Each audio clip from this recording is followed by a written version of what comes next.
ناس كتير ممكن تسألني أو بيسألوني إيه اللي يخلي حد زيك عايش في أمريكا يهتم كده 24 ساعة بمصر وأحوال مصر والزمالك والأهلي والكورة ووجع الدماغ. أنت راجل بقالك فوق ال20 سنة في أمريكا. يعني أنا جيت أمريكا 19 20 سنة، عندي دلوقتي حاجة 40 سنة، يعني نص عمري هناك ونص عمري هنا. ايه اللي يخليني مثلا افضل مهتم بالقصة بتاعة مصر واشغل بالي باخبار مصر وبالزمالك وبرياضة مصر وبالقصة دي كلها؟ بص يا حبيبي، مبدئيا يعني انا واخد جنسية امريكا، بس انا ما اتولدتش في امريكا، انا اتولدت في مصر. يعني في الاخر انا موجود هنا اكيد كغريب، اكيد بتعامل معاملة الفورنر لان انا غريب في الاخر. اخدت جنسية البلد وحصلت على جنسية البلد ومفيش تفرقة بيني وبين اي حد، والسياسة هنا محترمة في الموضوع ده. داخل الدولة الشعب ما يقدرش يتكلم معاك وكل حقوقك موجودة ومحسومة، وواجباتك عليك زيك زي الامريكي، وحقوقك كلها محفوظة ومفيش حد يقدر يظلمك، وبتتعامل زيك زي الامريكي في كل شيء. يعني ده موضوع اصلا هحسه هنا اكتر من مصر.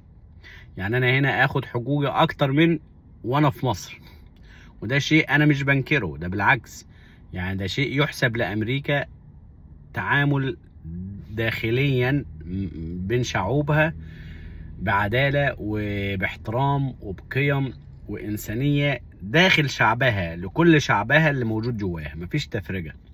يعني أحيانا بتحصل مناوشات وكده، لكن في العموم مفيش ظلم لفئة على فئة، مفيش تفضيل لحد على حد. انت في الاخر في قانون وكله بيمشي حسب القانون وكله بيطبق القانون على الجميع. فده شيء يحسب لأمريكا داخليا هنا في التعامل مع شعبها كله، مفيش تفرقة نهائيا. انت جيت من بره بس اخدت جنسية زيك زي اللي مولود هنا بالظبط، فدي ما فيهاش مشاكل. لكن هل انا نفسيا هفضل دايما حاطط في بالي ان هي دي اللي يعني البلد بتاعتي اللي اتولدت فيها واللي مثلا ترعرعت فيها ولعبت في الطين بتاعها وانا صغير، ولعبنا كوره حفيانين ولعبنا استغمايه، وفي شهر رمضان كنا بنسهر للصبح، وبنروح الاراضي بتاعتنا بنشتغل، وبنروح مدرسين نشتغل، وبنروح مهندسين نشتغل؟ يعني ملحقتش اشتغل مثلا بوظيفتي يعني خلصت مثلا كلية تربية تكنولوجيا التعليم، ملحقتش اشتغل مثلا بالوظيفة دي. اشتغلت شوية مدرس كده وعلى طول رحت سافرت، خلصت الجيش وسافرت. لكن انت ليك ذكريات حلوة، ذكريات كل الطفولة والمراحل النمو الاولانية في حياتك دي دايما بتكون هي اول عامل نفسي بتتأثر بيه في اي مكان في العالم. اللي اتولد في امريكا وعاش 20 سنة في أمريكا وبعدين راح عاش في الخليج، باقي عمره هيفضل دايما عنده أمريكا بالنسبة له هي دي اللي هي يعني الأساس بتاعه، فمش هينساها مهما شاف فلوس ودولارات وحياة واحترام ورقي وسياحة ودنيا. لكن هتفضل المرحلة الأولى من حياة أي إنسان حتى لو كانت فيها صعوبات نفسيا ما يقدرش يستغنى عنها خالص. فأنا دايما مرتبط بمصر. في ناس هنا ممكن يجي هنا امريكا خلاص هو الراجل حرج ده وعلى ده ومش فارق معايا وعيش حياتي بقى وخلاص. في ناس كده بتغير جلدتها. انا ما اقدرش، انا ما اتعودتش. يعني انا مش من النوع اللي هو ممكن يتغير بسهولة او اتغير ليه.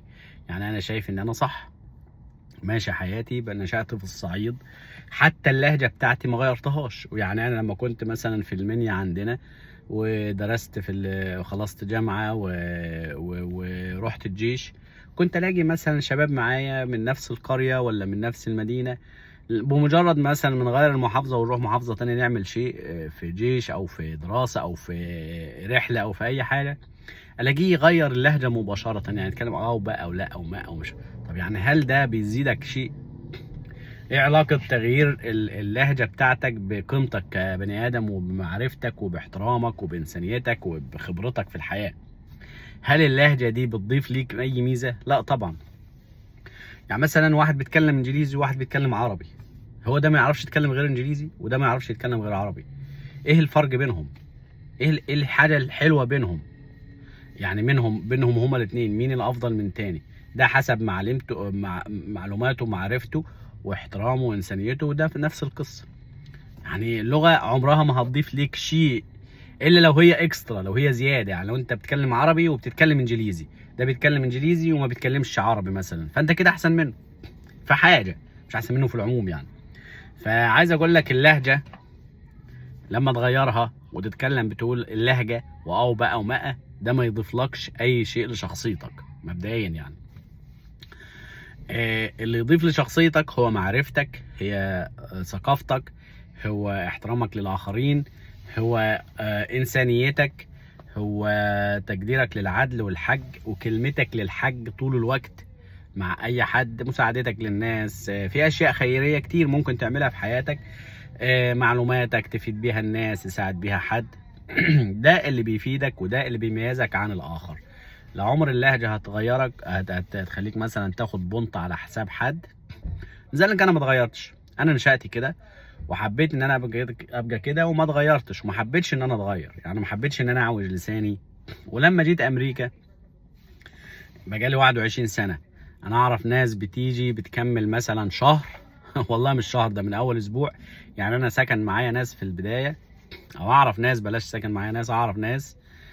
عايز اقول لكم يعني من اول اسبوع دخل في امريكا كنت انا مثلا بقالي 10 سنين، وهو مثلا لسه ما كملش شهر، وبيكلم ابوه اللي في الغيط. يعني ابوه في الغيط بيكلمه بالتليفون، بيقول له اوه مان، ايه اخبارك، عامل ايه ومش عارف ايه. دلوقتي بعد ما خلص المكالمه قلت له خد يا انت بتكلم ابوك بالانجليزي؟ يعني هو ابوك ده يعني هيعرف يعني ايه اوه مان ديت؟ قال لا والله طلعت غصب عني. يعني قلت له انت يعني في اسبوع او في شهر لسانك خلاص اتعود؟ يعني لسانك اتعود في اسبوع او في شهر وبجد تتكلم انجليزي؟ ده انت اومان دي اساسا يعني انت مش عارف ايه معناها اصلا. فالغرض قلت له انا هنا بقالي 10 سنين ومفيش مره اتكلمت مع اهلي او مع اي حد او معاك انت شخصيا هنا ساكن معايا ما اتكلمتلكش انجليزي وكلمه انجليزي في النص كده عشان ابين لك ان انا بتكلم انجليزي. يعني مع اني يعني بتكلم انجليزي عادي، يعني ايه المشكله؟ ما هو لازم اتعلم لغه البلد. لكن انا ما استخدمهاش علشان اعلي عليك، علشان ابين لك ان انا كده اعلى منك، لا طبعا. او ان انا استخدمها مع اهلي فانا كده بتغير على اهلي. فهي دي في شخصيات كده ناقصه. فالشخصيه الحقيقيه مش اللي يضيف لنفسه بانه يغير لهجته وبيغير كلامه، لا. عمر ده ما هو ده اللي يديك قيمه حقيقيه. بالرغم من ان في ناس كتير هتفضل تنتقدك علشان مثلا لهجتك، هتفضل تنتقدك بس عشان انت مش في ناس تحب كده اللي يدوس عليها. يعني انا بقى لو طلع اتكلم بقى او ما او مش عارف ايه واتكلم انجليزي وبتاع، فتلاقي الناس كلها تحترمني. اغلب المصريين الاهلاويه، خلينا نقول الاهلاويه. طب ليه انت تحترم اللي هو بيتكلم بالطريقه ديت واللي يتكلم باللهجه بتاعته الاصليه؟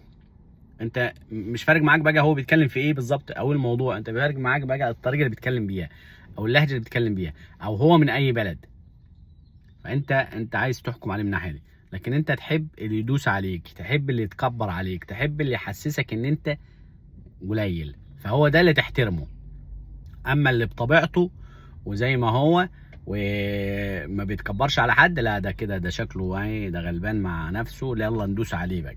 لا يا حبيبي، مفيش حد غلبان. كل واحد عارف بالظبط حقوقه وواجباته، عارف بالظبط ياخد حقه لو حد غلط فيه وبالقانون مثلا. فالموضوع مش زي ما انت متخيل. لكن خلينا نحكي في موضوعنا الاساسي اللي هو انت بقالك فتره طويله عايش في مصر وبعدين جيت في امريكا فما اتغيرتش. مش كل الناس بتغير، في ناس بتغير في ناس ما بتغيرش. انا فضلت مرتبط بمصر وحابب مصر وحابب الخير لمصر، لان دي بلدي اللي انا نشأت فيها. واكيد احب الخير لامريكا لان دي البلد اللي انا عايش فيها وباكل عيش فيها، واتغربت وشايف فيها عداله وشايف فيها احترام وشايف فيها انسانيه جواها. انا ماليش دعوه بقى بسياسه البلاد الخارجيه، ده شيء تاني خالص. لكن انا شايف ان عايش بحريتي، محدش بيضايقني في اي شيء، باخد حقوقي في كل شيء. نفسيا مرتاح، محدش مضايقني. شغالين وتعبانين زينا زي كل الناس، لازم تشتغل عشان تدفع الفواتير كلها، عليك كذا وعليك كذا وعليك كذا، الهوا بالفلوس هنا. فانت بتشتغل كتير علشان تقدر تسدد كل اللي عليك.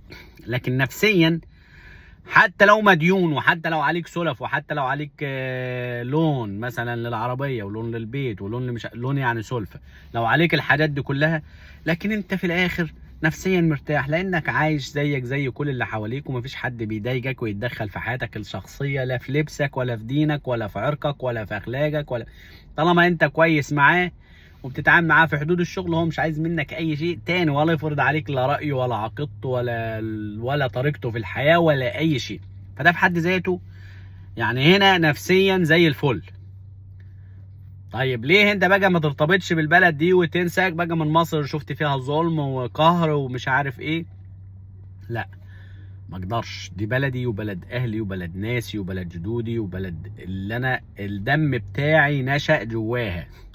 انا اتولدت فيها وعشت فيها وكبرت فيها ولعبت مع الناس واتخانقت مع ناس، وذكرياتي كلها اول 20 سنة في مصر بحلوها بمرها. فمش هتقدر تقطع نفسك كده اهو، الا لو انت جليل الاصل. في ناس جليلة اصل عادي يعني، مش فارق مع مصر ولا بتاع ولا دماغي يا عم، بلد تعبان. يا سيدي بلد تعبانه وفيها ظلم وفيها فساد كتير وشايفينه بعينينا. ومصر مش محتاجة اي شيء عشان تبقى دولة قوية. مصر محتاجة عدالة فقط. فأنا بربط الموضوع كلها ببعضها علشان في الآخر نركز على موضوع العدل. لو مصر فيها عدل حقيقي، ما هي دي بلدي. ما أنا بتكلم من النقطة دي لأن دي بلدي اللي أنا حب لها الخير، زي ما بحب الأمريكا اللي أنا عايش فيها وباكل منها عيش الخير، لأن ده البلد اللي أنا عايش فيها، والبلد اللي أنا يعني ملجأ ليا ولجوء ليا، إن أنا لجأت هنا وعشت هنا. مش لجوء، مش عملت قضية لجوء، لا ده أنا جاي هجرة واخد جنسية، يعني كان معايا إقامة من أول يوم دخلت فيه البلد، يعني ما اضطريتش إن أنا أعمل أي شيء عشان آخد الإقامة. أنا جاي بهجرة شرعية، أخدت الإقامة مجرد ما وصلت هنا، الإقامة وصلت لي. بعد 5 سنين قدمت على الجنسية وأخدتها، يعني معايا الجنسية من سنة 2009 مثلا. فدي البلد اللي انا لجأت ليها ان انا اعيش فيها نفسيا بحرية وبعدالة وبتحسن المعيشة والكلام ده كله، وما اقدرش انكر ده ابدا. وما اقدرش اقول ان امريكا دي مثلا يحصل لها وما يحصل، لا لا لا. انا البلد اللي ليها فضل عليا بعد ربنا اكيد ما اقدرش انكر فضلها، اكيد اتمنى لها الخير. دي البلد اللي انا عايش فيها واللي باكل منها عيش، واللي ما شفتش فيها حاجة وحشة نهائي. في حصل مواقف وبتاع، وكنت ممكن اروح ورا الشمس فيها. كنت بساعد ناس كتير عرب ومصريين في الحصول على مثلا الرخصة. كنت بس مساعدة عادية، يعني موقف زي كده ممكن يخليك مثلا تكره البلد دي وتبقى خلاص يعني. مساعدة، كنت بساعد ناس ما تعرفش لغة، والموضوع ده ما كانش لازم احكيه، بس هاجي في جا وقته يعني. فكنت بساعد الناس في إدارة المرور ان انا اترجم ليهم عشان ياخدوا الرخص، ناس من العراق وناس من سوريا وناس من مصر وناس من كل الجنسيات. بساعدهم، مش بساعدهم بقى كترجمة بس، وكنت بديهم الصراحة ايه يعني الاجابات مثلا. فاتعملت لي قضية وكنت رايح ورا الشمس، كنت هتسجن 120 سنة، وانا قعدت سنة او اكتر من سنة في الحوار ده بين المحاكم ومع المحاميين.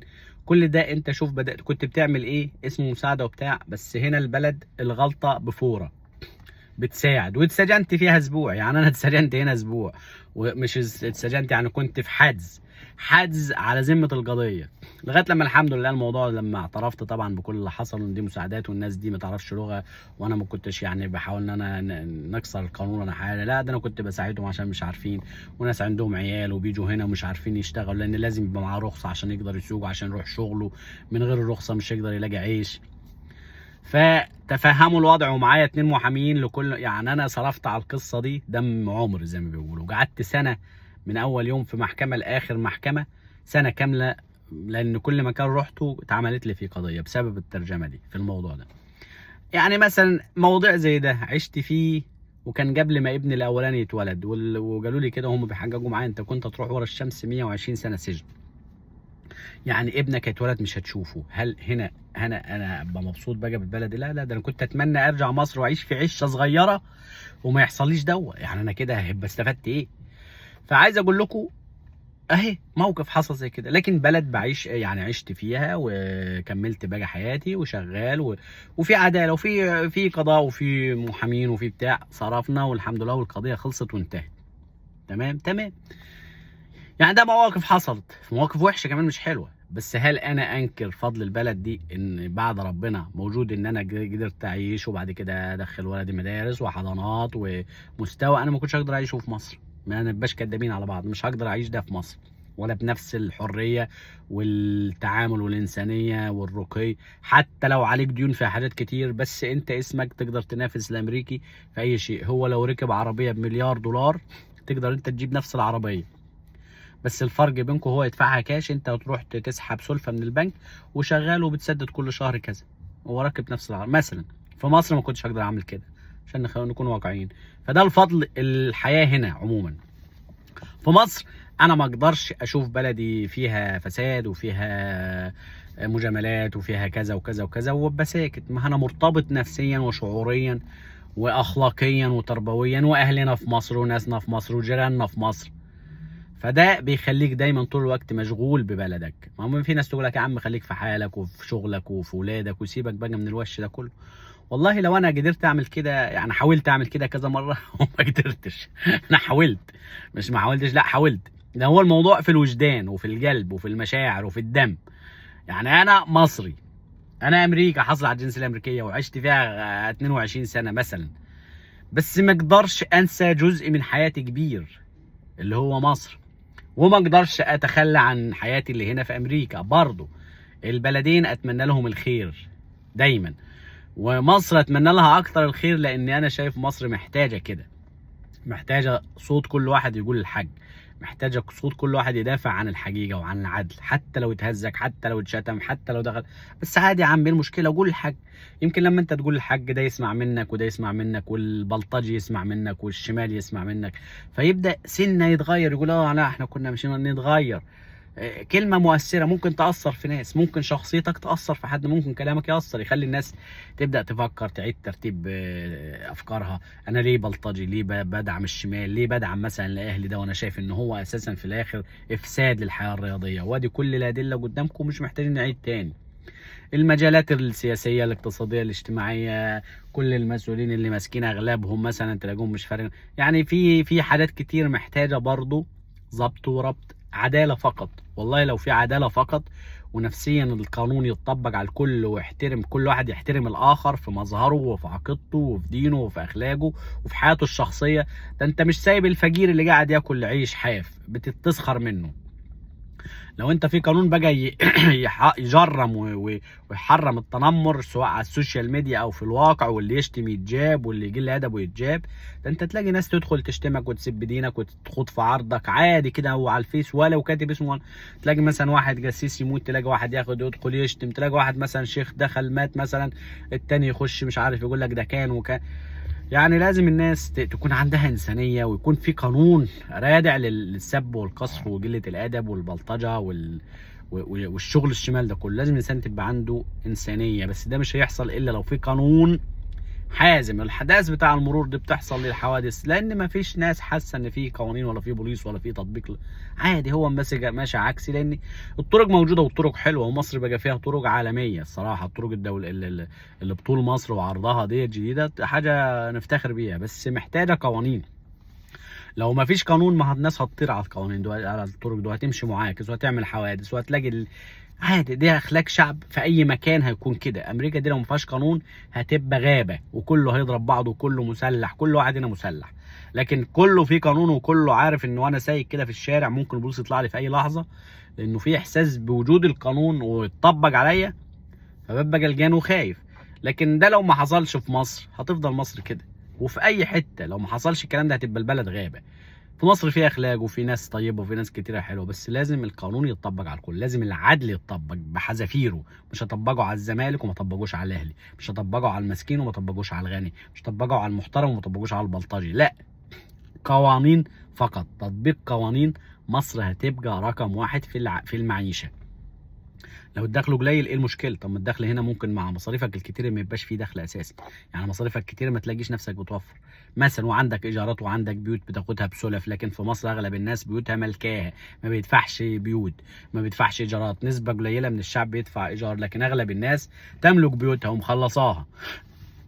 لكن انت هنا في امريكا اغلبنا ما حدش يملك بيت، البيت ملك البنك، لانك انت بتدفع للبنك سلفه لغايه لما تخلصه على 30 سنه. العربيه نفس القصه، 15 سنين تملكها لما تخلص ثمنها. فاغلب الناس هنا فواتيرها سلف للبنوك. لكن انت في مصر اغلب الحاجات مصاريف حياتيه، تدفع المصاريف الحياتيه والفواتير العاديه، هي دي اللي تعب الناس، لان ما بيدفعش ايجار، ما بيدفعش مثلا قسط بيت. في نسبه بتدفع لسه ماشي بس مش كتير. لكن اللي تعب الناس عدم العداله. مصر محتاجه عداله حقيقيه، لو فيها عداله وكل انسان كده يحس انه له قيمه، محدش يقدر يعترض عليه، محدش يقدر يضايقه، محدش يقدر يأذيه، يخنقه، يبلطج. انا شفت فيديو امبارح واحد في اسكندريه، بنت ماشيه وراح طاير عليها برجليه كده، وجعها في الارض عشان مثلا سايبه شعرها ولا بتاع. ما دي ده فين احترام الاخر؟ فين حريه فين بلد الامن والامان؟ ما الحاجات دي كلها تحطها على بعضها كده، زائد البلطجه، زائد الظلم بقى، زائد الفساد والمجاملات، وتخش في الدوري تشوف كل ده. مرآة المجتمع هي الرياضه، وادي الرياضه مفضوحين فيها والحمد لله بسبب الاهلي وفساده والمنظومه الحمراء اللي طول اليوم.